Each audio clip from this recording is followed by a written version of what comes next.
Here's how to make this animation right here in After Effects. Hello, welcome back to my channel. My name is cie_ค์𝗵𝗵 and I make motion graphics and graphics design related content right here on YouTube. And if there's something that interests you, please remember, like, share, and subscribe to the channel if you haven't. I'm almost at 4,000 subscribers and I'll be so appreciative if you guys can just get me over the line. The project file for this animation is going to be left in my video description. There will be two different project files, one free and one paid. The free one contains everything you need to recreate this animation, and the paid one contains my personal After Effects file, so you can dig into it by yourself and walk along with me. So to create this animation, you're going to need a few things. First of all, you're going to need your phone if you want to recreate it for yourself using your own hand, and you're going to take it to a place of neutral lighting. That means there are not too many shadows around or involved in your shot. Secondly, shoot the video with as high a frame rate as possible. So if your frame rate is too low, your hands are not going to be easy to track, and that is a very big problem. So shoot it with as high frame rate as possible. I shot mine in 60 fps because that's what my phone can do, and I still maintaining high quality. And if you can't, you can actually go forward with this. If your phone can only shoot 30 fps, you can go forward with this, but your results may vary drastically. Now, when you have shot the video, you're just going to take it into After Effects, and the tutorial version of me will take it forward from there. To create a new composition, social media portrait, that's like 1080 by 1920, and I'm going to change I'm going to leave the frame rate at 30 frames, but I'm going to change it later because of the effects I'm going to use. So click on OK. So now I'm just going to go to my project set panel here, and I'm just going to drop this inside here. Now I'm going to look for the part of the video I'm going to use. I think it was towards the end, and that's from when it goes out like this. Cut that. And let me find when it enters. Okay, so let's say somewhere around here. Can't delete the rest, and let's just move this back to the beginning here. Okay, now I'm going to double click here. And what I'm going to use is called the Roto Brush tool, and you can find it up here like this. So I'm going to come to a part in point time where my hand is visible, like very visible, something like this. So if I want to use my Roto Brush here, you can see that it gives me this error, and how I can fix the error is that it's a frame rate mismatch. So the frame rate of the video I'm going to be using has to match the frame rate of the composition. So this video, I shot this video at 60 fps, but my phone did not use 60, use 59.982. If you want to know what frame rate that you're supposed to use, you can just use this place here. You can see this composition is set to 59.982. So in case you guys don't know your own the way I already know my own, you can do that there. So you can change your frame rate here to 59.982, and why I shot it on a higher frame rate is because it contains more detail. So shooting at 30 fps and shooting at 60 fps are totally different. They are not the same. You can get more quality and more detail with shooting at higher frame rates. So now I can just come here now and see if I can mark this place. As you can see, it has marked the majority of my hand in this shot right here. Let's go to another point in time. Okay, this point is good again. Let's go to this point in time here again. Okay, that's good. So let's shorten our work area somewhere like here, and from the beginning here we're just going to play through it. It's going to take a while for it to play fully, but it's very important that you do this so that you can actually track the hand tracking very well. So as you're watching it, just make sure that it's following your hand accurately. So I'm happy with that. Now, after I can see that it tracked my hand properly and everything, I can just come down here and I can just freeze the track mat, the rotoscope. So this freezing is just going to make sure that there's nothing that moves in this track mat. So no matter what I'm working on like this freezing is going to freeze this actual track mat. So I always get, what I want every single time, whether I click out of here and come back later. So I have to freeze it first. One eternity later. So now that we have done that, next thing I'm going to do is I might just do the shift edge. I can just put a -7 so that it just brings in the brings in the rotoscope a little bit more. And now we can just go back to our main composition. Going here, you can see everything now has just been removed on its own. It has totally removed the background, and that's what we're looking for. So now I want to go to the point where it clicks, because that's the point I want to be very, very, very practical about, because that click is really important. So what I'm going to do now is I'm just going to scale this down a bit, and I'm just going to bring this downward a bit to somewhere around here. So I'm using this point now as my center. So this is where my button is going to be, and this is where I just have to centralize this point in particular. So no matter what I'm doing now, this point has to be at the center. So I think this is the center of our composition, somewhere around here. That's good. Okay, so the next thing I'm going to do is I'm going to bring in my background. So this is just a simple background I downloaded from Pexels. And let's scale that back so that it fits. So something like this. Next thing I'm going to do is I'm going to get a rectangle so I can just start building out my interface. And let's just draw a simple rectangle like this, because I want it to cut into the hand. Now, your arrangement is very, very key. So the rectangle has to be below my hand layer here. So this rectangle is going to be my main UI panel. And let's just align that to the center of our composition like this. And let's just move this upward like this. I think I can even still increase it if I want. Let's say something like this. And I can come to my properties panel here. Since it's a rounded rectangle I did, I can increase the roundness so that it actually has that application look. That's Apple style application look. So something like this. And the next thing I'm going to do is I'm just going to get my square again, and I'm just going to draw another rectangle. Something like this.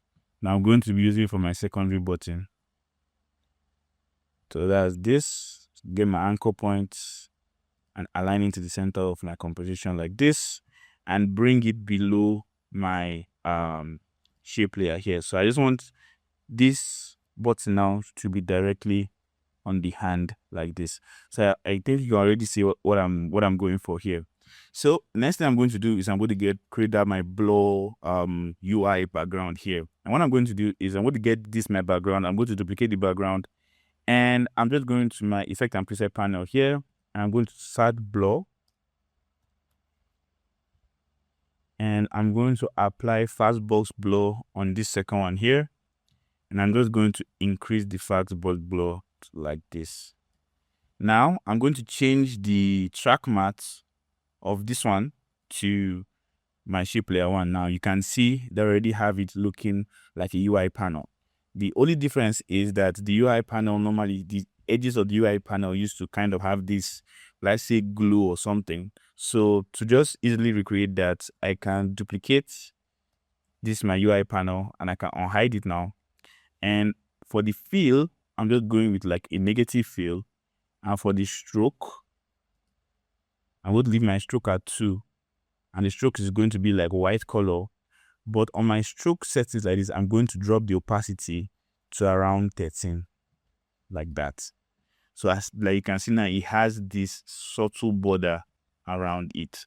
For this, my shape layer that is inside here also, what I can do is I can go to the fill here, and I can just change it down to, let's say, 45. And I can just change my fill color to like blue or something. So it looks like it has this nice this thing, but I think it's still too much. This other one, let's still change the color. I can make it, bring it a little bit up. So something like this is actually okay. It's actually looking nice. Yeah. So let's get our text in there. What should we use? Submit or confirm? Confirm.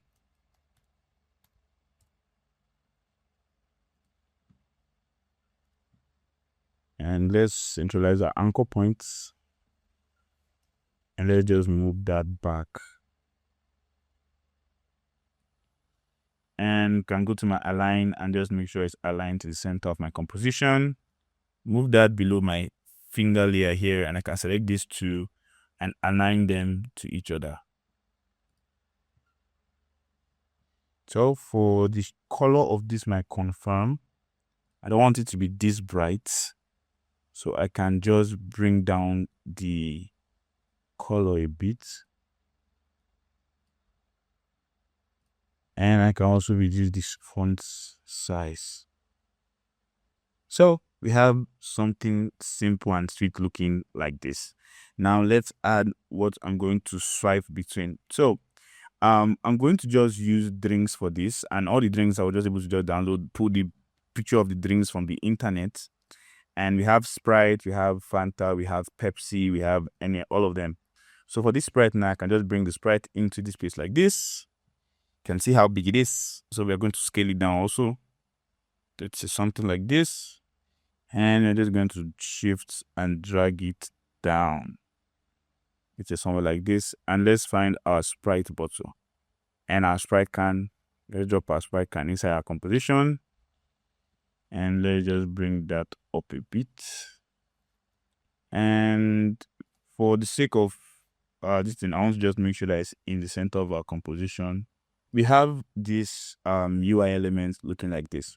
So now I can just select these two, and I'm just going to bring the two of them below our distinct layer here.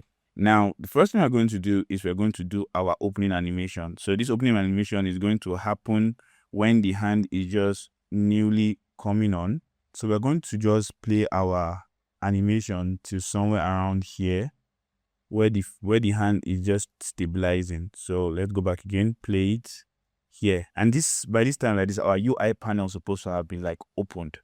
So for what I'm going to do now is on my UI main panel like this, I'm just going to create a scale animation, make the final keyframe here, go to the beginning.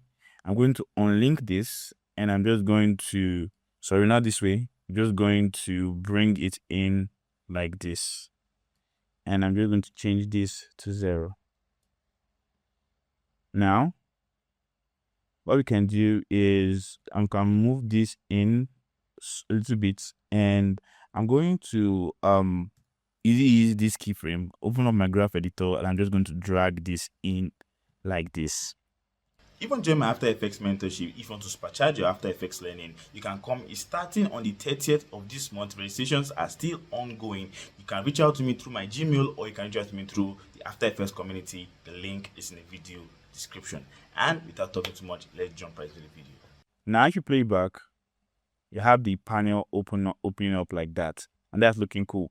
But now, as you are seeing, the panel is opening, but you still have all these extra UI elements being seen, and we don't want that.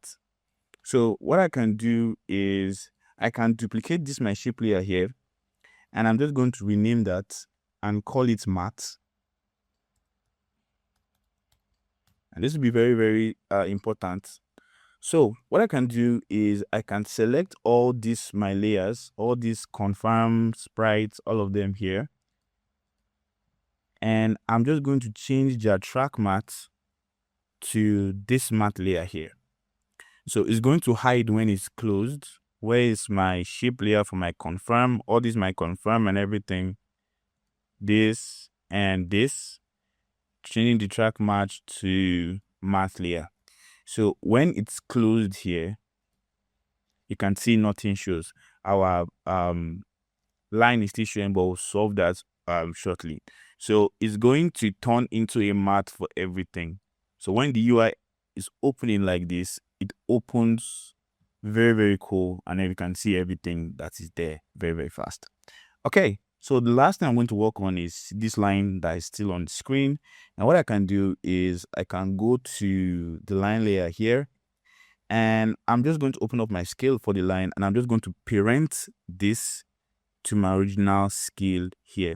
So it's going to just flow at the same time and open up at the same time with the entire animation happening. Okay, now we can go into the secondary animation. That is going to be our swiping animation, and it's very, very easy to do. What you just need to do is you come to the place that your hand start moving. Let's come back down here. And what I'm going to do is I'm going to create a new null object. Now, so that I can move two things at once, I'm going to create a new null object, and I'm going to select this, our sprites and our can here, and I'm just going to parent the two of them to our null object like this.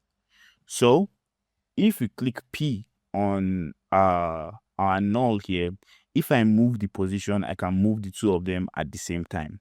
So I can make a keyframe on the initial position here, and I'm just going to move down until my hand has finished swiping, so somewhere around here.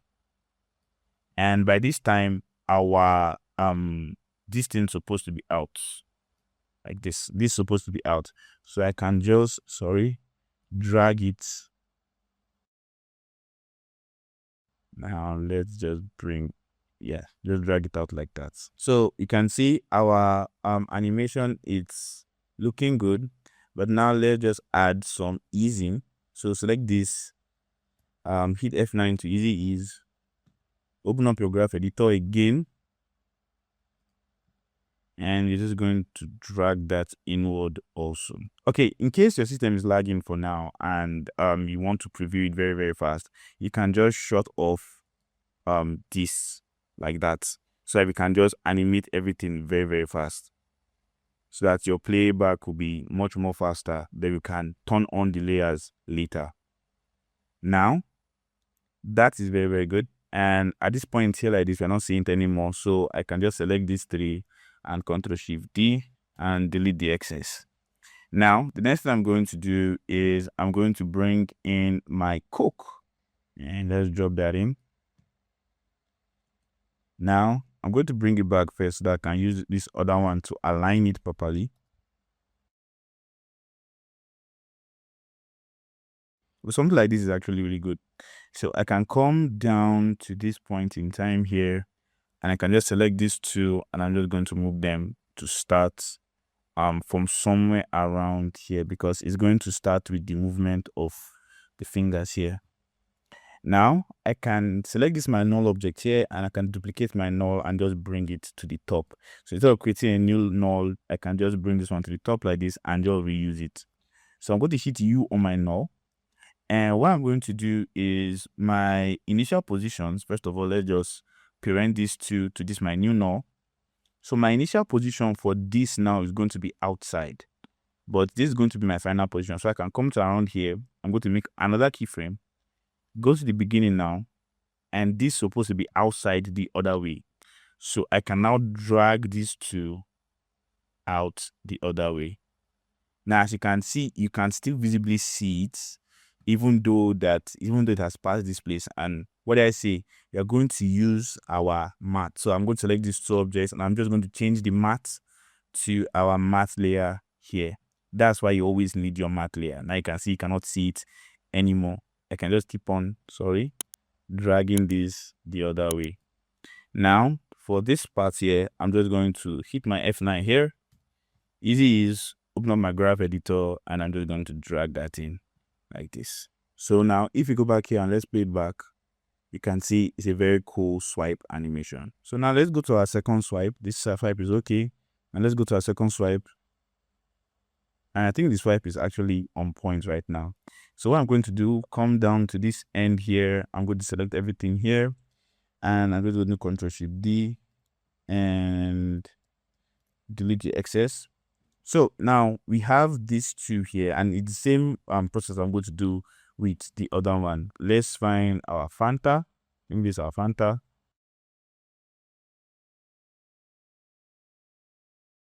Now, instead of me duplicating this null here, I'm going to duplicate this first null, because this one already has that initial animation. The initial animation might mess some things up for me already. So I can just bring this one here and just do that initial animation myself again.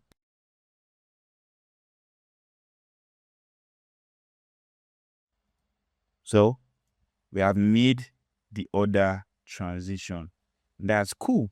So we're just going to do it again for our last swipe. So this one like this, the swipe has already started happening. So that's somewhere around here. Let's take this and just move that in. Come to around here. And we can just trim out the excess. And we're able to import the last ones. Okay, so I think for this one, I need to on this thing so I can know, see my placement very well. Okay, so for this one now, I don't need my final animation here. It's not going to actually help me out anything. I can just delete this. And I can make a keyframe my position here. And I'm just going to move it down a bit. And I am going to just change this to matte and link this up here so that my beginning position now can just be moved out of the way like this. For this one here, like always, hit F9 to easy use, open up my graph editor, and I'm just going to drag that inward like this. Next thing I'm going to work on is our button click animation. So if you come down to around this point in time here, you can see that the hand clicks this button here, this button like this. And this button now is a combination of like 3 things. So it's a combination of where is that? This shape layer, this confirm, and this confirm. So for that now, I'm going to also create a new null object. And I'm just going to place that above this my confirm and my shape here. And for the null object now, I'm just going to move the anchor point to like the center here of this confirm button here. Now I can select these two and I can just parent them to this null object, open up the scale.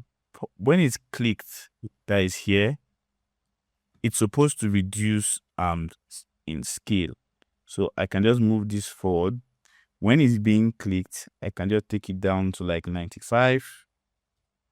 And let's just move this to backward like this. Now, 2 frames after 2, so somewhere around here, I can move this closer here. Then 2 frames after that, it's supposed to go back to 100. Okay, I think it's going back a bit too fast.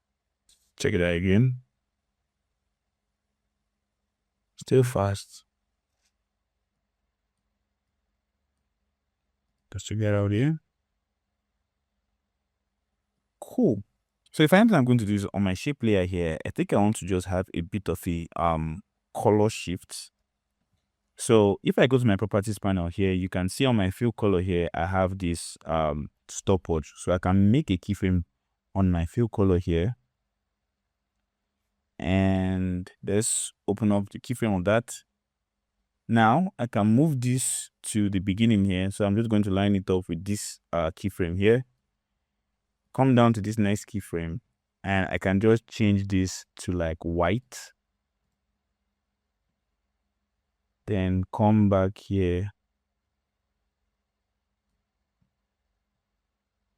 And I can just change it back to the original color.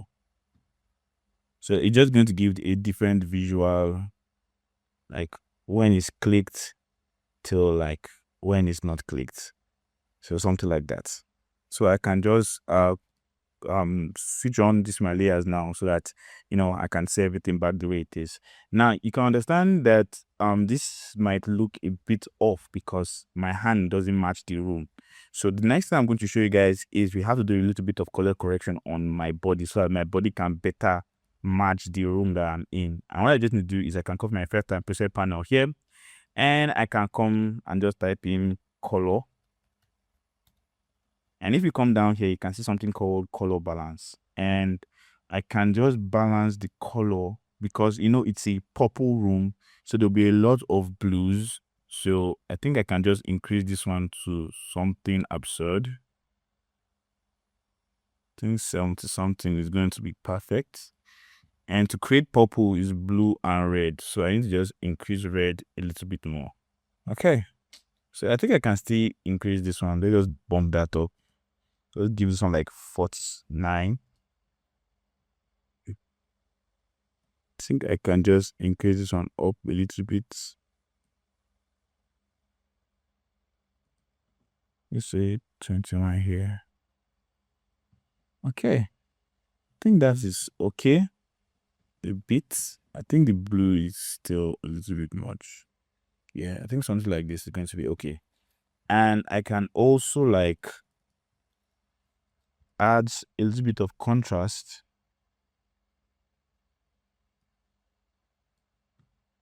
So if I can just increase the contrast. Okay. So I think this is beautiful like this. And there you have it. I think I wouldn't have video. What do you think? You call my first shot at VFX. Let me know what you think in the video description. If this video has helped in any way, please like, share, and subscribe. Share this video to a friend that you think is going to help, and I will be really eternally grateful. And from now until the next video, remember, improve every day, grow constantly, and dream endlessly.